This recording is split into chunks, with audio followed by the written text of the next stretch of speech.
दारव्हा तालुक्यातील भांडेगाव टोलनाका हा सध्या तालुक्यात चर्चेचा विषय आहे आणि या टोलनाका बंद करण्यासाठी महाविकास आघाडीकडून महाविकास आघाडीचे नेते राहुलजी ठाकरे यांच्या नेतृत्वामध्ये हा लढा लढवला जात आहे. आज आपल्यासोबत बोलण्यासाठी राहुलजी ठाकरे स्वतः आहेत. भाऊ, काय म्हणाल टोल नाका संदर्भात? आपण महाविकास आघाडीच्या वतीने आंदोलन करताय. नेमका टोल नाका कसा चुकीचा आहे? कारण की शासन सर्वच नियमावली करून परवानगी घेऊनच हा टोल नाका सुरू केला जातो. आम्ही सर्वात प्रथम आम्ही 2 तारखेला या टोल नाक्याच्या बंद करण्याच्या संदर्भात महाविकास आघाडीने निवेदन दिले होते शासनाला. चुकाचा जो आपला प्रश्न आहे की कशा प्रकारे चुकीचा आहे, याचे NHAI नॅशनल हायवेचे काही नियम असतात. टोल नाका जर चालू करायचा असेल तर आपला जो भांडेगावचा जो टोल नाका आहे तो दिग्रस, दारव्हा आणि भांडेगाव असं 48 किलोमीटरचा तो टोल नाका आहे. प्रामुख्यानं जो टोल नाक्याचं जे स्थान आहे ते चुकीचं आहे असं आमच्या निदर्शनात आलेलं आहे. ते असं आहे की जे काम झालेलं आहे ते दिग्रस पासून ते दारव्यापर्यंत झालेलं आहे. हे जवळपास जर अंदाज, आता तो आपण नेहमी त्या भागात राहता, या भागात राहता, तर आपल्याला माहित आहे 90% काम या रोडवर झालेलं आहे आणि उर्वरित थोडं बहुत जे काही काम आहे 10%, कदाचित तेही आता आम्हाला कुठे दिसत नाही, पण 10% काम भांडेगाव ते दारव्हा रोडवर झालेलं आहे. हे असं असतानाही जिथे 90% काम झालं तो रोड सोडून 10% जिथे काम झालं त्या भांडेगावच्या ठिकाणी तुम्ही टोल नाका घेता, म्हणजे 100% वसुली.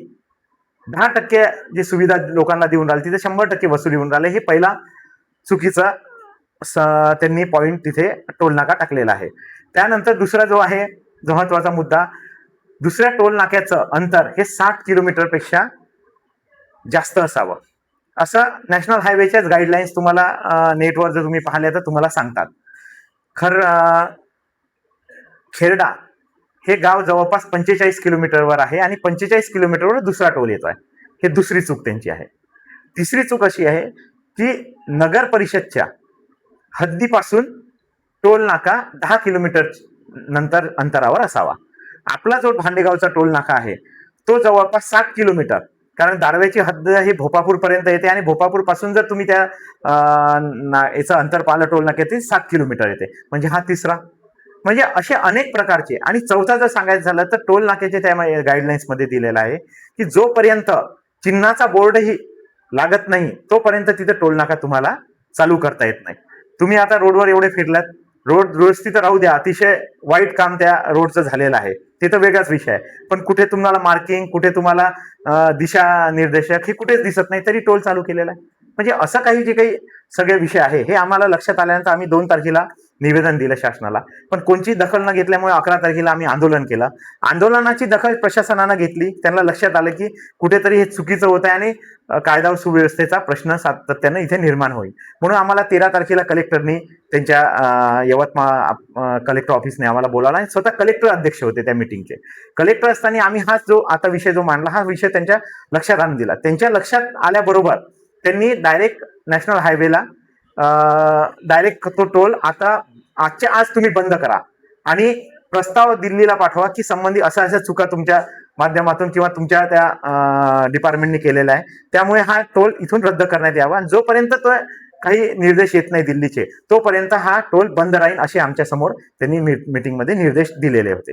आणि नंतर जेव्हा आम्ही मीटिंग झालं 2 तास झालं, 3 तास झालं, आम्ही वाट पाहत होतो की निर्णय कधी येतो. तोपर्यंत आम्ही बऱ्याचशा गोष्टी मीटिंगच्या व्हायरल होऊन गेलेल्या होत्या, तरी पण कुठे निर्णय आला नाही. सातत्यानं दुसरा दिवसही उजाडला. आम्ही सातत्यानं टोल अधिकाऱ्यांशी संपर्कात होतो. त्यांचं हेच म्हणणं होतं की लेखी कलेक्टरकडून आलं नाही. जेव्हा आम्ही कलेक्टरच्या तिथे चौकशी केलंय तर तेव्हा आम्हाला कुठेतरी लक्षात आलं कलेक्टरनी जो निर्णय दिला होता, कलेक्टर सर्वात प्रमुख माणूस किंवा ताकदवर माणूस आपल्या जिल्ह्यातला असतो, तो जर एवढ्या मीटिंगमध्ये जर निर्णय आपल्याला देतो तो कसा काय बदलू शकतो. याचा अर्थ आम्हाला कुठेतरी लक्षात आलं की कुठेतरी मोठा हात याच्या मागे असावा असं जनरली आम्हाला लक्षात. म्हणून आम्ही सातत्यानं तेच म्हणून राहिलो कुठेतरी मोठ्या हाताचं इथे कुठेतरी थांबायला सांगितलेलं आहे. कशामुळे मला माहित नाही. शेवटी लोकांचे प्रश्न आहे. आम्ही पालकमंत्री साहेबांना आवाहन करतो की संबंधित ह्या जर तुम्ही त्यामध्ये लक्ष घालून दिलं की आपल्या भागातील आपल्या मतदारसंघातील हा प्रश्न आहे आणि तो जर निवडला किंवा तो जर मार्गी लावला तर आंदोलनात 23 तारखेचं जे काही आंदोलनाचा आम्ही पवित्रा घेतलेला आहे तो नक्कीच आम्ही मागे घेऊ.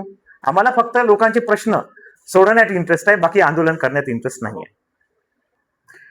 आम्ही 11 तारखेला जो आंदोलन घेतलं त्यामध्ये नक्कीच तोडफोड झालेली आहे.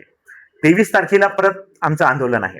23 तारखेचं आंदोलन यासाठी आम्ही करून राहिलो की जे 13 तारखेला मिटिंग झाली आहे, तुम्ही निर्णय बदलवले, हे तर राग आमच्या मनात आहेच की एवढ्या मोठ्या अधिकाऱ्यांनी निर्णय कसे काय बदलवले. हे सगळ्यांना माहित आहे की हे चुकीचा टोल नाका आहे आणि नक्कीच आंदोलन आम्ही करणार, आंदोलन उग्र राहणार, पण तोडफोड किंवा काय हे ते वेळेवरच ठरवण्यात जाणार. कारण शेवटी जर शासन ऐकत नसेल तर वेगवेगळे मार्ग आहे, त्या माध्यमातून आम्ही आंदोलनाचं रूपरेषा हातात घेऊ. आणि जर समजा सातत्यानं जर ह्याच भूमिका आम्हाला घेत राहिला तर न्यायालयाचं जे काही असेल ते न्यायालयाकडे दाद मागण्याचा आम्ही प्रयत्न करू. जनतेला हेच आवाहन करीन की सातत्यानं आपल्या हे जवळपास सगळ्या वृत्तपत्रातून किंवा न्यूज चॅनल पर्यंत आपल्यापर्यंत न्यूज पोहोचल्या की नक्कीच हा अन्यायकारक टोल आपल्याला प्रशासनाने इथे उभा केलेला आहे. या अन्यायकारक जर टोल आपल्याला हटवायचा असेल आणि सातत्यानं जो अन्याय होऊन राहिला शेतकऱ्यांना असेल, तिथल्या विद्यार्थ्यांना असेल, कारण की लक्षात घे कारंजा हे एक महत्वाची बाजारपेठ आहे, महत्वाचं शिक्षण क्षेत्र आहे. त्यामुळे बऱ्याचशा गरिबांच्या मुलांना, शेतकऱ्यांच्या मुलांना सातत्याने तिथं जाणं येणं करावं लागतं. जर हा 100 रुपये जर जाण्या येण्यासाठी रोज खर्च करावा लागत असेल तर कुठेतरी जनतेवर अन्याय होत आहे. आणि महाविकास आघाडी त्याकरता सातत्यानं आवाज उठवण्याकरता प्रयत्नशील आहे. त्यामध्ये जनतेने आम्हाला साथ द्यावी असे की या आपल्या न्यूज चॅनलच्या माध्यमातून त्यांना विनंती करेन.